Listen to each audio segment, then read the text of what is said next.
Welcome to the second part of Everyday Money Matters. Today's episode, which is fake alcohol epidemic, right, in Nigeria.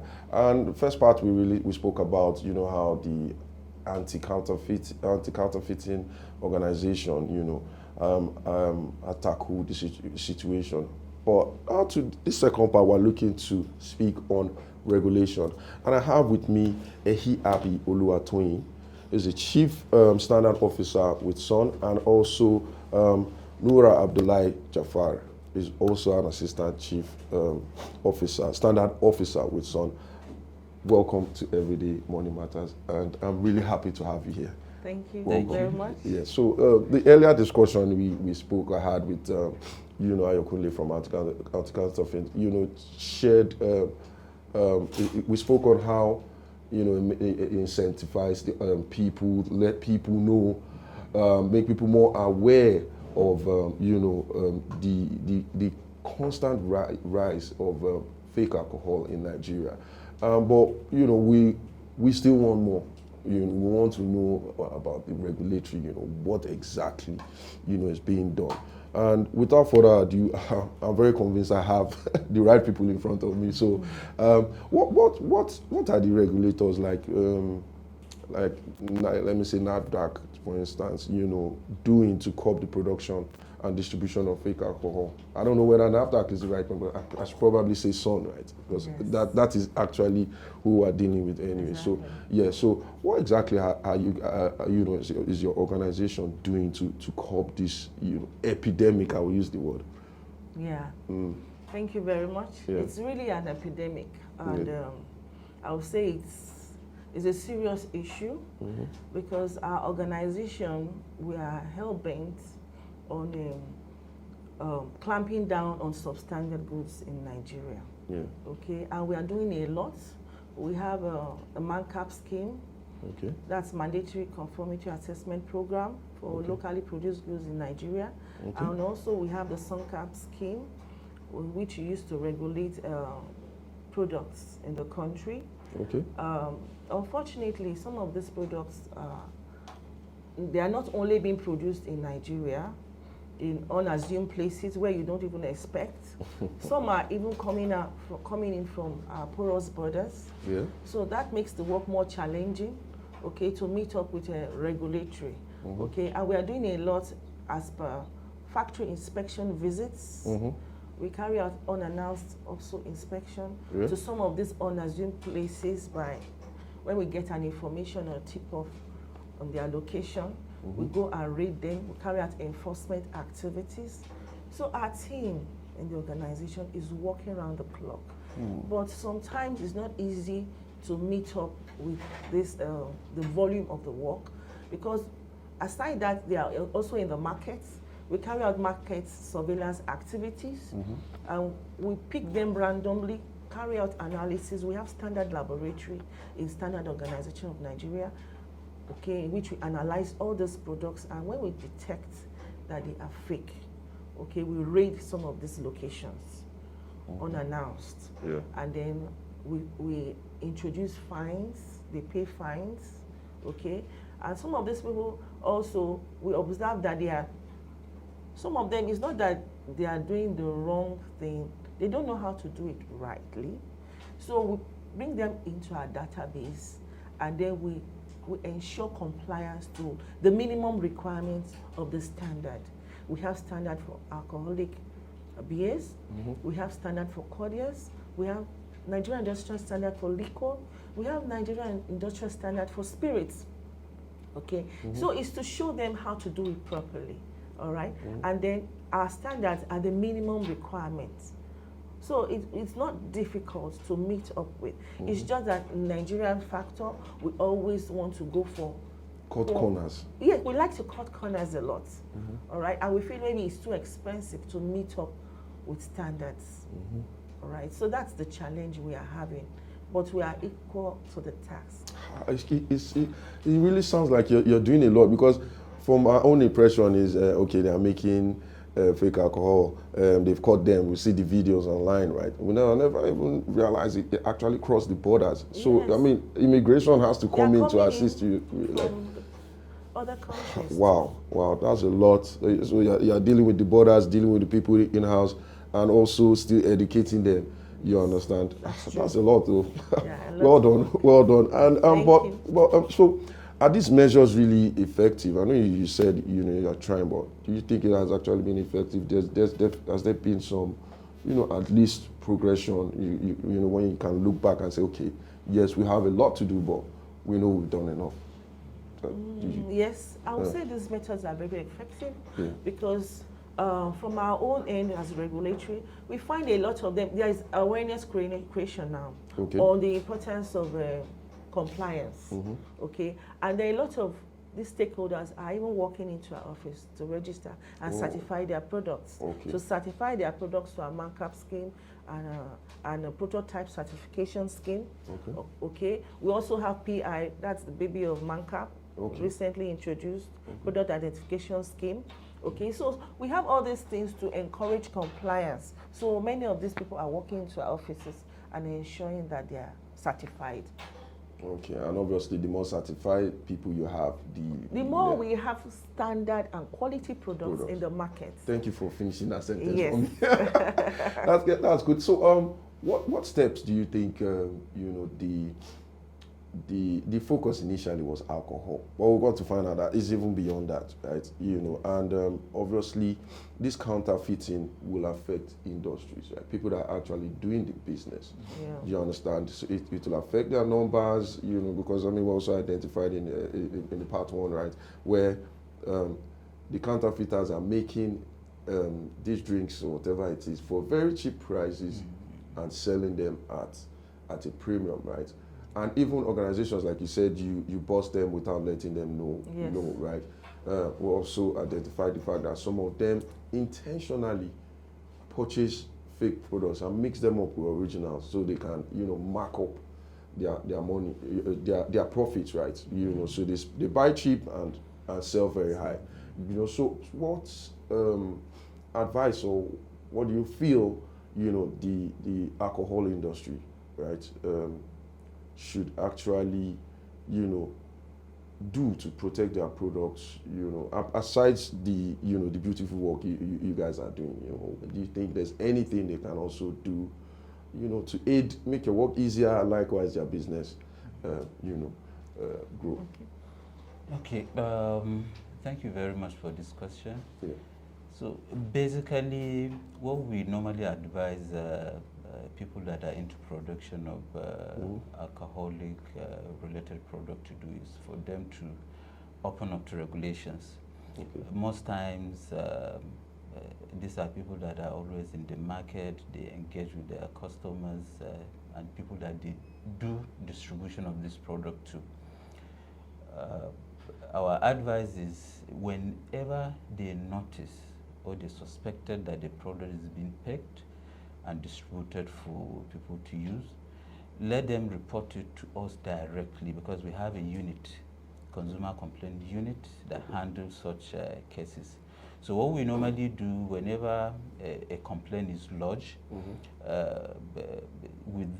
depending on the product, we launch an immediate investigation into it, a visitation of where the distribution or production of that product will be conducted, to ascertain the real situation of things.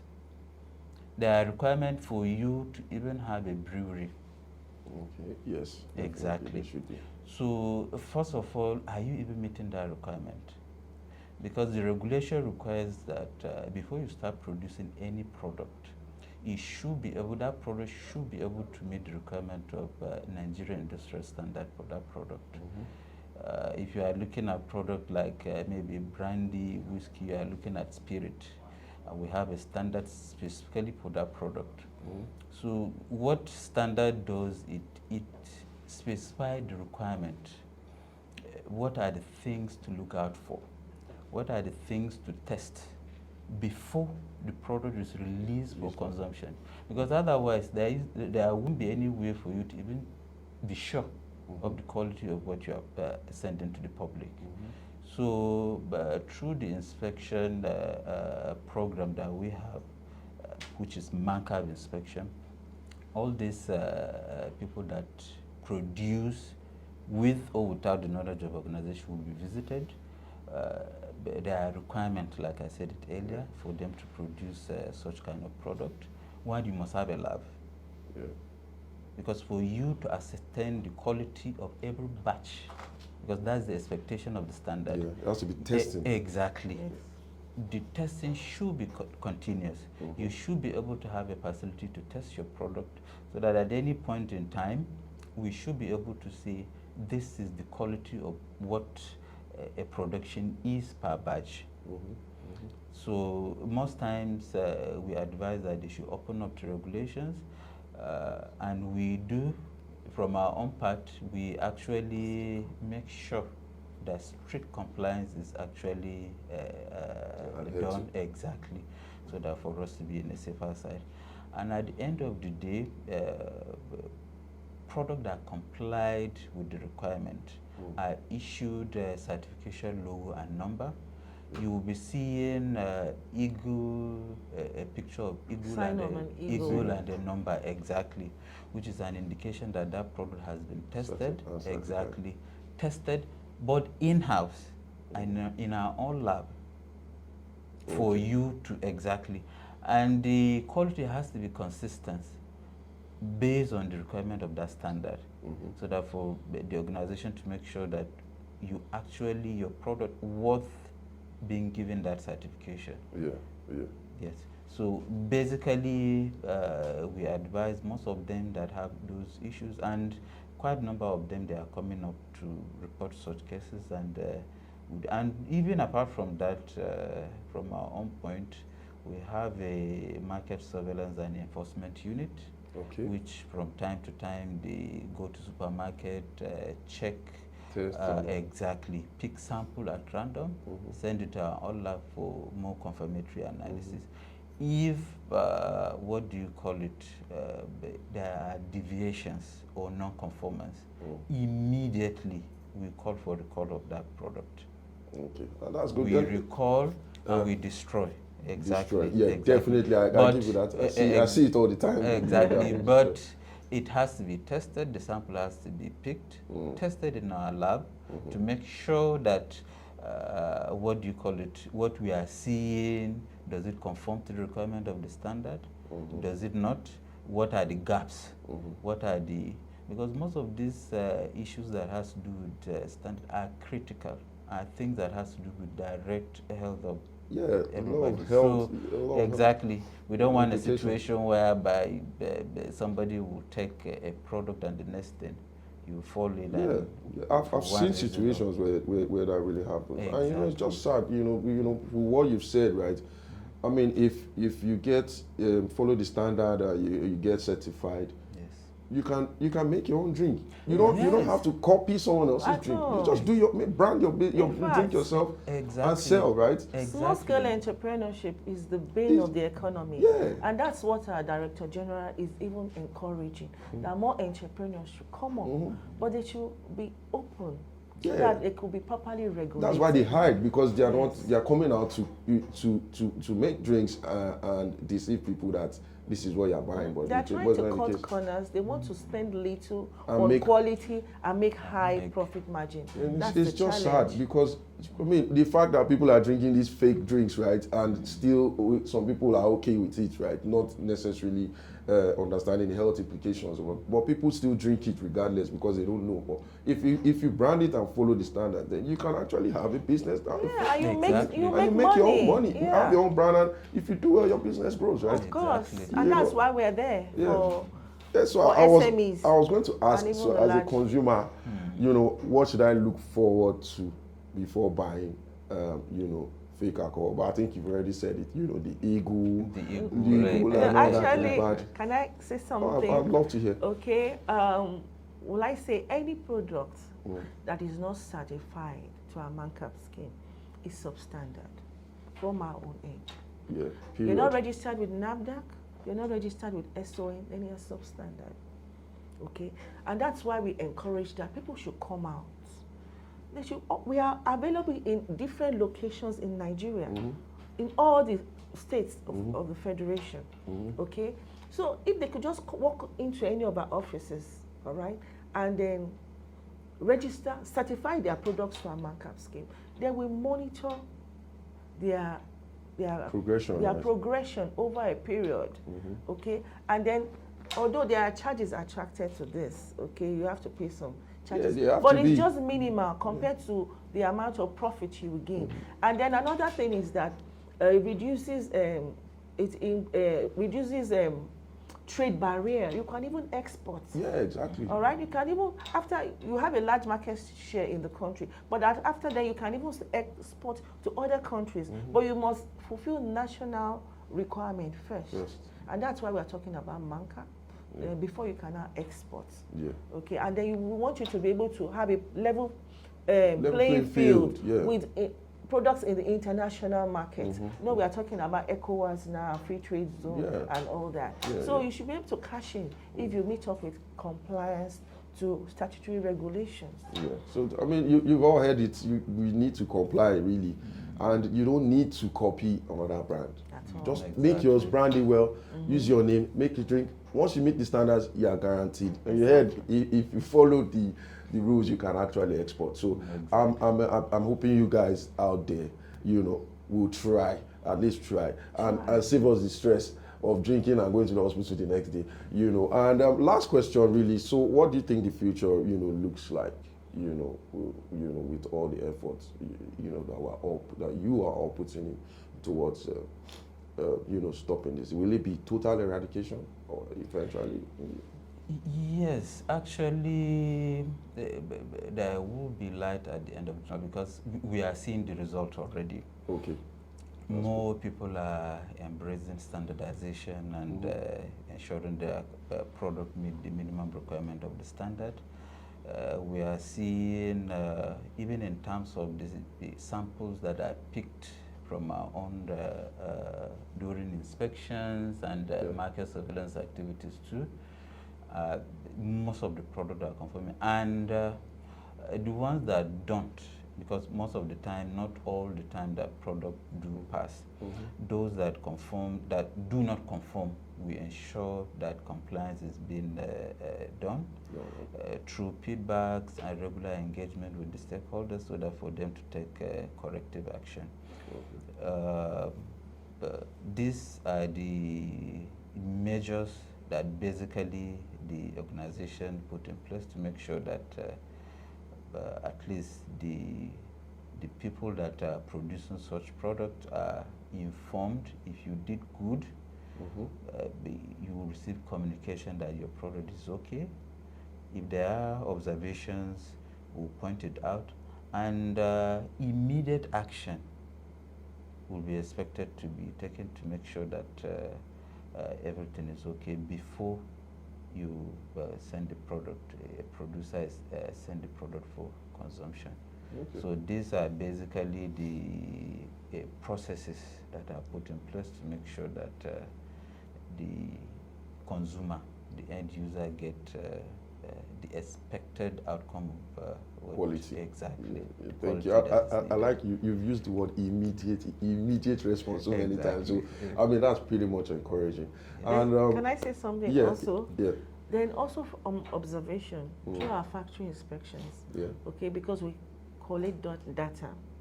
Okay, we observe that there is increase in production capacity. With those companies that are compliant and standard. I'll give a personal experience. One of our companies that we're visiting regularly over years increased capacity from 1 million cases to 6 million cases. Wow. After continuous monitoring, observations, feedbacks, and they were adhering to our observations, our recommendations. They improved capacity. Yes.